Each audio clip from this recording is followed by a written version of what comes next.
Good afternoon, everybody. I'm Dr. Preethi. So my free paper is on deep anterior lamellar keratoplasty in advanced keratoconus in children and adolescents. I have no financial disclosures. So keratoconus is a progressive inflammatory corneal ectatic disorder which results in irregular astigmatism, scarring, which leads to further deterioration of vision. The prevalence is around 50 to 230 per 1 lakh in the general population. However, in the Asian ethnicities of India and Pakistan, we see a higher prevalence rate, earlier age of onset, and greater severity. So for advanced disease, the treatment is mainly surgical, being penetrating keratoplasty and DALK. So our study was to evaluate the outcome of the DALK in children at a tertiary eye care center in South India. It was a retrospective study done over a duration of 4 years. So we included all children under the age group of 18 years. So we had 16 males and 9 females in the study. 27 eyes of 25 cases were studied. So the inclusion criteria were all pediatric cases that underwent DALK with a minimum follow-up of 1 year. The data collected were the demographic data and details of the ophthalmic examination. The outcomes were best corrected visual acuity, graft clarity, and complications. Now, all surgeries were performed by a single surgeon under general anesthesia. Consent was obtained from the legal guardian. Now, trephination of the donor and the host cornea was done with the handheld trephine. The donor trephination ranged from 0.00 to 0.50. Big bubble was attempted in 23 eyes, but we achieved it in 20 eyes, that is 74%. In remaining, manual lamellar dissection was done, and we used a tenonylon suture for all the cases, interrupted sutures. So follow-up was on day 1, 7, months 1, 3, 6, and 12. Post-operatively, 1% prednisolone eye drops, 6 times in the tapering dose to a maintenance dose of 1 to 2 drops, and 0.5% moxifloxacin was used. Suture removal was initiated at 6 to 12 months. Now, early suture removal was done in case there was an infected, broken, or loose suture. Amblyopia treatment was done with patching and refractive error correction with spectacles. The outcome measured in each visit were best corrected visual acuity, graft clarity, complications if any, and intraocular pressure. So coming to the results, now our mean age group was 14 to 9, so the youngest being 11 and the oldest being 18. There was a male gender predisposition. The mean preoperative BCVA was 1.13 logMAR units, and postoperatively it was 0.2 logMAR units. Now, at final follow-up, we found that 23 eyes, that is 85.19% of the cases, had a BCVA of more than 0.6 logMAR units, whereas 4 eyes had a BCVA of less than 0.6 logMAR units.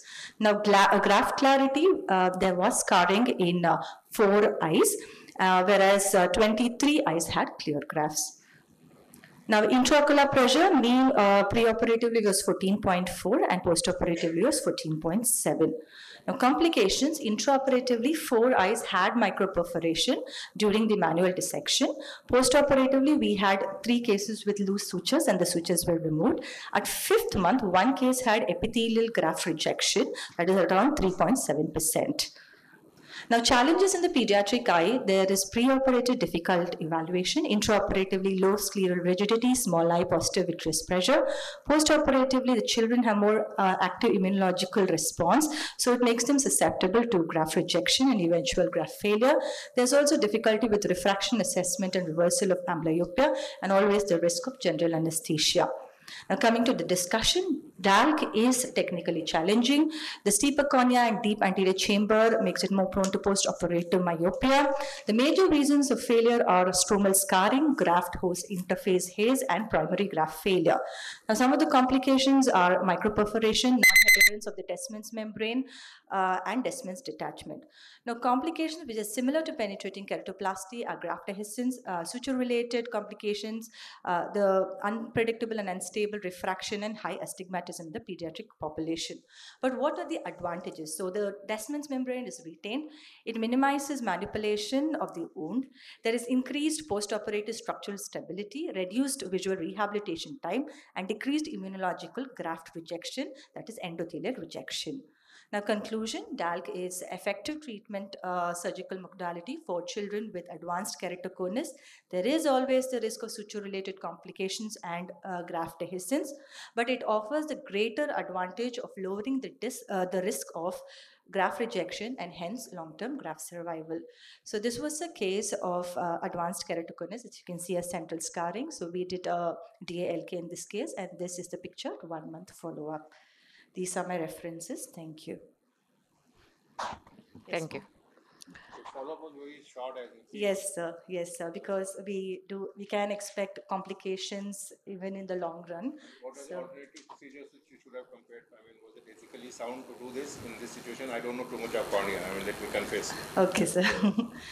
I have left the institute now, but they are following up with these patients for a 5-year follow-up study. So probably we'll be able to get a better analysis on the complications. Did you get any double chamber you have written? No, ma'am. We didn't get any double chambers in this, ma'am. No, ma'am. We just had one epithelial rejection and suture-related complications. What did you do for that microperforation? Ma'am, microperforation, we continued with it because it was very small perforation. So we continued. You escaped? Yes, ma'am. We escaped. Yes, ma'am. You used glue or something? No glue was used. No glue was used. No. Suture. Yes, suture. What are the indications you said? Keratoconus. Keratoconus. What was the age group? Age group 11, ma'am. The youngest was 11 and the oldest was 18. Yes, ma'am. So did you see progression? Yes, ma'am. Yes, ma'am. Progression. So all these were documented progression? All these were documented progression according to the Amsler. What was the definition for progression? My progression is change in the K for more than 1 diopter or in the spherical equivalent of more than 0.5 diopters over a period of 6 months, ma'am. So could you have tried another alternative? I'm just asking because these are pediatric patients. Yes, ma'am. But these cases were, so all of them had a central column thickness of less than 400 microns. So if it was more than 400 microns, we could have given them the option of collagen cross-linking. So that is why we went in for DALK, ma'am. Yes.